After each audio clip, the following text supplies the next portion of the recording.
I want to introduce Bob Mang to the group, who will be, he has a background in both public policy and business, and he's co-founder of Regeneration, which is an international regenerative planning and development consulting company. He's now retired.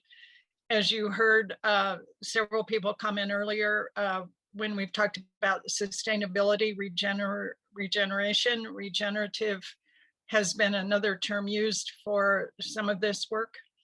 Bob is currently a board member of the Alliance for Local Economic Prosperity, and he chaired the Public Bank Business Plan group that created that business plan. And he's also held a number of other positions in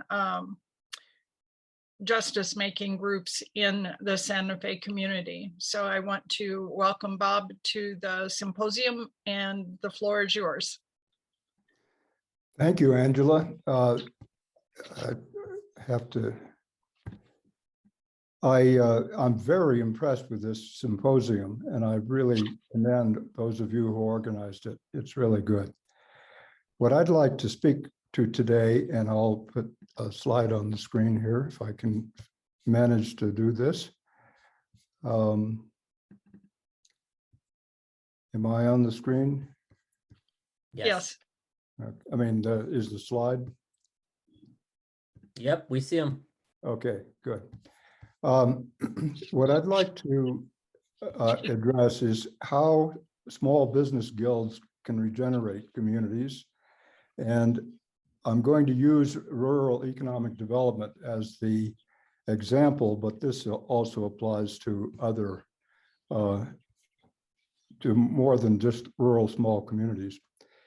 So I'll start with a premise that a sustainable value-adding business needs a community to make it viable. And a community requires regenerative value-adding businesses to make it vital and sustainable. And as I said, this applies not just to small communities or small businesses, but it can apply in general. So that's a premise that we'll test. The next part has to do with how do we think differently from the way things are right now to thinking regeneratively. And Sandra earlier defined sustainability and said that also regeneration is becoming part of the vocabulary. So I'd like to integrate this notion of regeneration because I think it's essential to what we're thinking about when we talk about sustainability. And that is that the definition of sustainability implies that things that are now have to be preserved at service now and have to be preserved for future generations. The notion of regenesis expands that to thinking in terms of evolution, of how things evolve. And as we all know, change has been a very big part of our last 2 years that we weren't prepared for. And so how do you think into that? So it starts with, and this is another key part of thinking about business as well as communities, that we have to think about what is life-giving. And that's where the vitality comes in. If your business doesn't have the vitality, it doesn't have the will to continue through difficulties, and it won't be viable. And then the other part is viability, which is, of course, what any business or any community that wants to continue.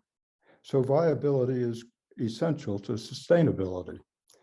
So these three words and concepts are critical, I think, to the way we think about changing to a more sustainable system.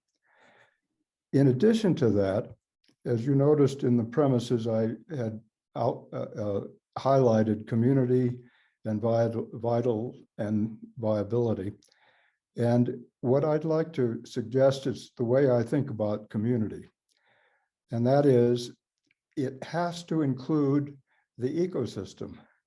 We often, and I've been listening today about community, and even my own mind keeps going to people, just people in a community.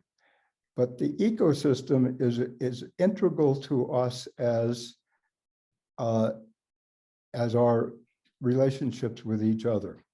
And we need to reestablish a connection with it and their appreciation for it that changes us from an extractive society to one that is mutually nourishing from the ecosystem to ourselves.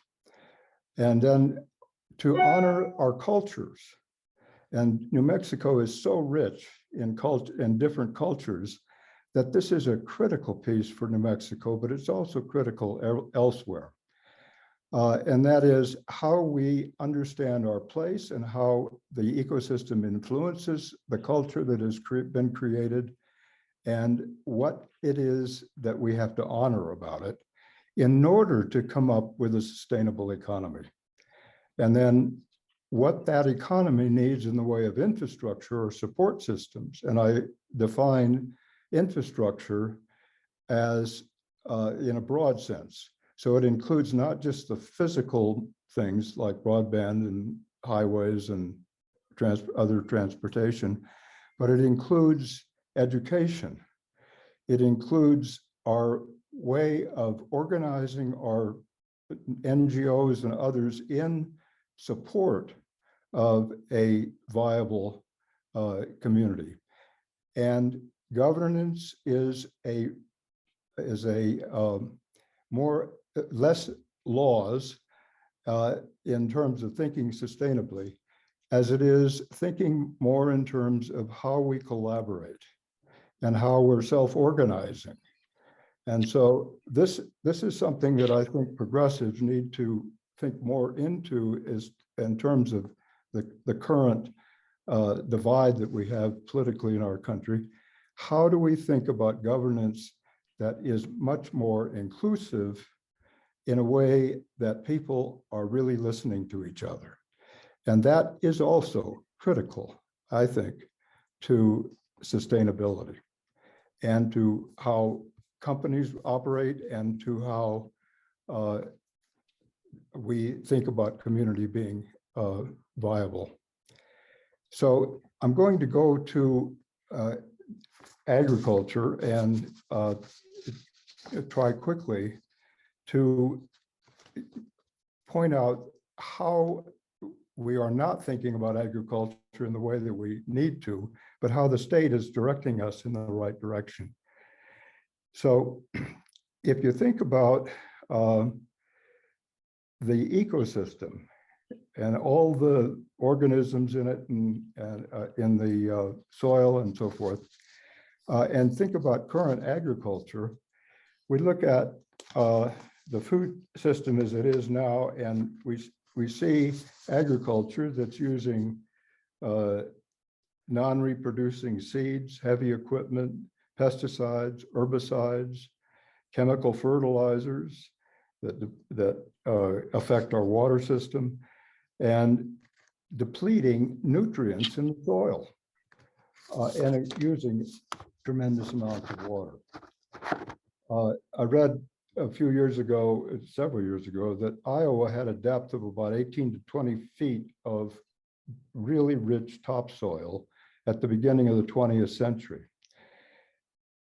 But because of the farming practices in the 20th century, the topsoil in the beginning of our new century, 21st, was down to about 9 or 10 feet in depth. And that, I think, is a harbinger of what we're doing to ourselves. The cost of sustaining this monoculture that makes farmers and ranchers increasingly vulnerable to smaller and smaller margins, and is more often now reducing or eliminating local gainful labor. I don't know if you all saw the recent self-driving tractors, but the trend is away from sustainability. I don't want to belabor the unsustainable, inequitable shortcomings of the current system, but just use it as a way of contrasting it to regenerative agriculture, which is a state policy now.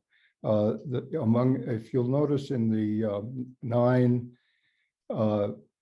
list of 9 targets for the State Economic Development Department's strategy, that sustainable agriculture is part of that. And recently the legislature in 2 different sessions passed 2 different bills that support healthy soil. And this approach to agriculture nourishes microorganisms in that complex life-giving way that enriches the soil. It attracts beneficial insects that eliminate the need for pesticides. It fosters natural plant and animal guilds that work together to exchange nutrients and water. There's a great book called The Mother Tree, which goes into how mycorrhizal fungi feed different plants and shift water between them based upon what is needed at a given time, and also nutrients. It produces a rich, sustainable, regenerative ecosystem that adds wealth to the whole community. Robert Rudell, who coined the term regenerative agriculture, based it on the principle that you work with what you have and develop its potential. The more you bring stuff from the outside, the more expensive it is and the more degenerative to the soil. Healthy soil equals healthy food equals healthy people. That's the Rodale approach. And that is what we have the opportunity in our rural areas. And, as I said, the healthy soil initiatives and bills that were passed are encouraging that, and farmers and ranchers are beginning in New Mexico to adopt it, not wholesale, but a few. And we need to encourage more of that. Now, apply those same features of what working with nature can do in our agriculture, and think of how, if we have the same mindset around how communities work, we would also be able to see how working with nature makes it easier for us to provide what we need within our communities and what our business opportunities. So let me go into that in terms of what agriculture in rural communities could do. What is the potential for business development in this context? And one of the things we find is that 95% of the food we grow and produce is exported to other states. And 97% of what we buy to eat is imported. And all of those processes that go on between the growing and the consumption, or the buying from the market, are out of state and provide tremendous opportunities for us for new businesses. So let me give you some examples. Santa Fe Green Chamber did a survey on what we import, our restaurants are importing. And among the big ones was tortillas. Why should New Mexico be importing tortillas? Because we don't have grain mills. We grow corn and wheat, but we don't have grain mills. And we don't have other aspects that allow us to be producing our own tortillas, although we do produce them, not enough. The whole meat processing and grain processing is not in New Mexico, it's in other states. The packaging and warehousing or storage for food are not part of New Mexico at the current time.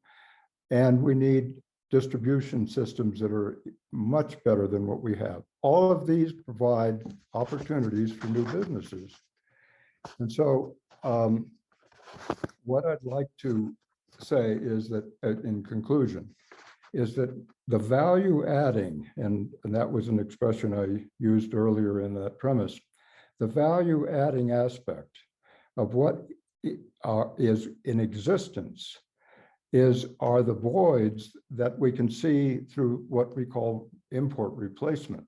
If we begin to look at what are we importing and see what we're capable of producing locally, we will have a much more sustainable and also much more viable communities and societies, not only in rural New Mexico, but also in the connection between rural and urban in the supply chain.